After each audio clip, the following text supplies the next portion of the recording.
Avec Charlotte Bautelot, nous allons vous parler d'un film un peu particulier pour plusieurs raisons. D'abord, ce film ne sera pas diffusé dans un circuit traditionnel, c'est-à-dire distribué dans les grandes salles, mais il sera distribué en VOD. Alors, vous allez nous expliquer pourquoi. Et puis, il touche un sujet particulièrement sensible, puisque ça a un rapport avec les attentats. Sauf que ce film a été fait avant. Il a été tourné en 2014. L'idée de ce film est venue à Nicolas Boukrieff, le réalisateur, en 2012. Le film a été plusieurs fois repoussé à cause des attentats. Il devait sortir le 20 janvier. Et puis, coup de théâtre, les exploitants, aucune salle ne le distribuera. Ce qui n'est peut-être pas, en fait, une si mauvaise nouvelle que ça. Pourquoi ils ne veulent pas le distribuer, les exploitants ? Parce qu'ils ont peur des représailles. C'est un film qui parle directement de la montée de l'islam radical en France. Et la bonne nouvelle, c'est que quand vous regardez un film en VOD, vous payez moins cher qu'une place de cinéma et que vous êtes plusieurs sur le canapé. Et le but, c'est que le plus grand nombre de gens voient ce film. Alors, l'idée de ce film, le réalisateur Nicolas Boukrieff l'a eu en 2012, suite à la terrible affaire de Mohamed Merah.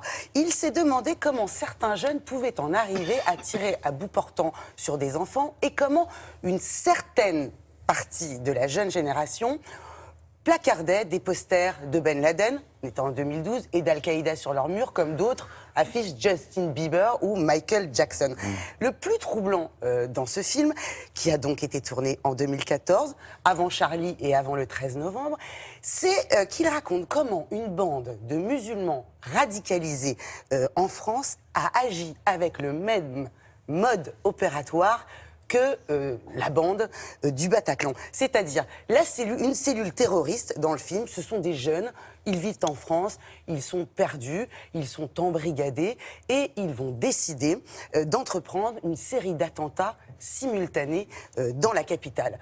À travers l'histoire dans le film, c'est un journaliste d'origine musulmane qui s'infiltre dans une cellule djihadiste en France. Ce qu'il est important de souligner, parce qu'on en a vu des films qui parlent des attentats, c'est que ça n'est pas seulement un film qui pointe du doigt les attentats. C'est un film qui tente de nous faire comprendre, de nous expliquer la fracture qu'il est en train de se produire, de se creuser dans la société française. C'est pas un documentaire, parce que les documentaires, il y en a eu, c'est-à-dire à l'intérieur d'eux, on interroge des communautés comme ça, on leur dit mais qu'est-ce qui s'est passé? C'est pas ça du tout. C'est une fiction. Alors, ce qui est dingue, c'est que c'est tristement prémonitoire. Elle ressemble Il y a pensé en 2012, elle a été tournée en 2014 et il y a eu ce qu'on sait en 2015. Bon. On a rencontré Nicolas Boukrieff, ça a été évidemment très instructif et tout à fait passionnant. Bonjour Nicolas. Bonjour. Je m'appelle Sam El Kansouri. Je suis journaliste et j'ai pris le risque il y a 6 mois d'infiltrer les mosquées clandestines de la banlieue parisienne. En 2012, il se passe quoi dans votre tête? C'est quoi? C'est Mohamed Merah? Oui, c'est ça, c'est Mohamed Merah en fait. C'est l'affaire Merah qui m'a vraiment, comme beaucoup de gens d'ailleurs, assez traumatisé. Et je me suis dit qu'à partir du moment où un jeune homme pouvait, au nom d'une idéologie, tuer des enfants à bout portant, il était en train de se passer quelque chose de très grave. Et je trouvais que, évidemment, il y a des amalgames aujourd'hui qui sont extrêmement dangereux pour la société française. Je dirais même le mot islamiste, moi, me gêne, parce qu'il y a islam dedans, on ne dit pas catholiste quand on parle des catholiques intégristes. Donc je me disais, c'est intéressant de faire un film pour aborder ce sujet, essayer de raconter un peu l'humanité, malgré tout, de ces jeunes gens à la dérive. Rasez vos barbes, fondez-vous dans la masse, fumez, buvez. Défendez l'Amérique et Israël s'il le faut, mais personne ne doit se douter de rien. Je te suis. Faire un film pour dire que tirer sur des enfants de maternelle, c'est pas bien, ça n'a pas d'intérêt. Enfin, j'ai pas besoin d'un film pour le savoir. Mais par contre, faire un film pour essayer de mieux comprendre qu'est-ce qui se passe dans la société française, quelle est la fracture, qu'est-ce qui fait que des jeunes gens peuvent en arriver là. Vous savez que maintenant vous êtes complice. Je peux vous garantir qu'en prison, quand les barbus sauront que vous avez trahi, ils vont vous rater. Alors vous allez continuer? C'est-à-dire que j'ai pas le choix. C'est un discours un peu comme un discours de secte, qui est un discours qui commence par prendre les personnes sur des vraies failles de notre société, qui n'est pas sans défaut, et qui peu à peu les amène à un discours beaucoup plus dur et finalement beaucoup plus criminel. Une vague d'attentats va secouer toute la France. Notre action sera la première d'une longue série.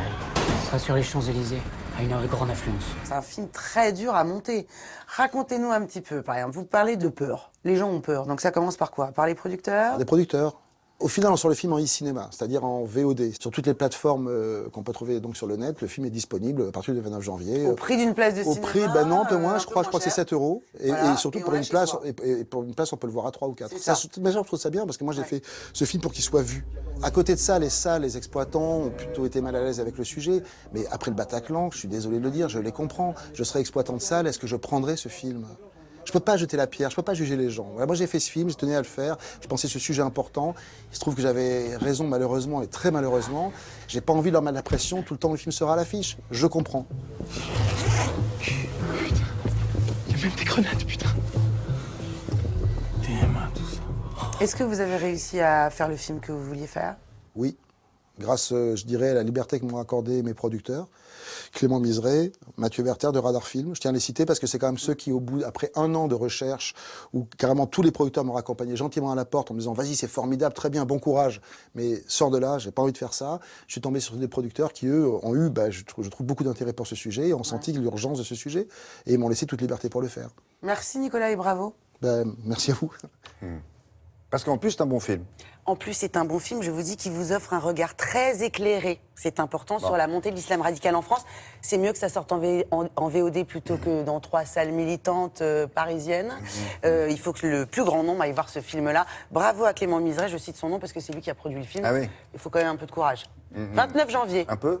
Beaucoup, beaucoup, parce que dans le milieu, il faut savoir que beaucoup se sont... Débinés, des acteurs connus qui n'ont pas voulu, Désistés. qui ont eu peur, voilà. Ouais. Vous avez piscine? Ouais. Allez, on continue avec la revue de presse. Allez, signée de Patrice Ramden.